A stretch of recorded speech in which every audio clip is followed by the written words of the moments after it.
ইসলামী bank news top 10। সংস্কার ও বিচারের আগে নির্বাচন হলে পুরনো সমস্যা ফিরে আসবে বলেছেন প্রধান উপদেষ্টা ডক্টর মোহাম্মদ ইউনূস।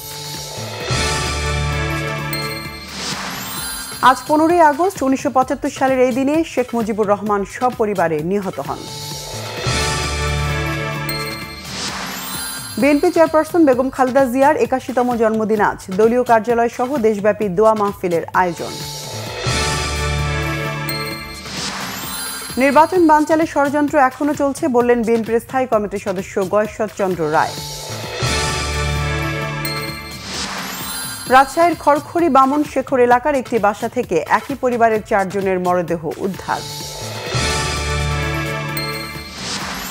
জুলাই অভ্যুত্থানের সময় সন্ত্রাসী তৎপরতা ও ফৌজদারি অপরাধে অভিযুক্ত কেউ ডাকসু নির্বাচনে ভোট দিতে বা প্রার্থী হতে পারবেন না।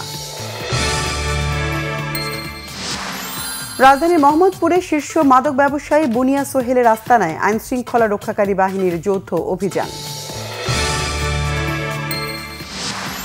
রাজধানীর বাজারে বেশিরভাগ সবজির কেজি 100 টাকা ছুঁই ছুঁই, ডিমের দাম ডজনে বেড়েছে 30 টাকা, স্বস্তি নেই মাছের বাজারেও। পাকিস্তানকে সন্ত্রাসবাদের মাস্টার আখ্যা নরেন্দ্র মোদীর, পারমাণবিক হামলার হুমকি আর সহ্য না করার হুঁশিয়ারি। ইংলিশ প্রিমিয়ার লিগের নতুন মৌসুম শুরু আজ। প্রথম দিনেই মাঠে নামছে চ্যাম্পিয়ন লিভারপুল, প্রতিপক্ষ বোর্নমাউথ।